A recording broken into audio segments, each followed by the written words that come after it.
તો પહેલાં તો આપણે અહીંયા સુધી આ લિન્ટર બીમ છે, અહીંયા સુધી આપણે બેન્ડ લગાવ્યું હતું.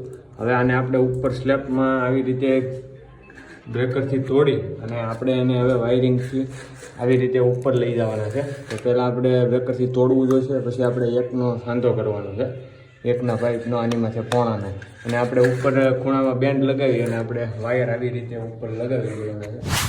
પોણાનું બેન્ડ લેવાનું છે અને પોણાના પાઇપનો ટુકડો લેવાનો છે, જે અહીંયા જોઈન્ટ કરી અને આપણે ઉપર સ્લેબમાં લઈ જવાના છે. જે એકનો પાઇપ પોણાની પાઇપમાં કપલિંગ તરીકે સડાવી દેવાનો છે. પછી આને આવી રીતે માપ લઈને આપણે પાઇપને કાપી નાખવાનો છે.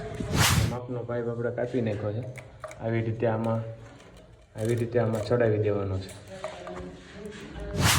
તો એકનો પાઇપ અહીંયા પોણાની સાથે જોઈન્ટ કરી અને આપણે બેન્ડને ઉપર લઈ જવાનું છે. આવી રીતે આપણે બ્રેકરથી તોડી અને આપણે બેન્ડ લગાવી દેવાનું છે. તો તમારે પણ આવું થાય તો આવી રીતે આપણે કરવાનું.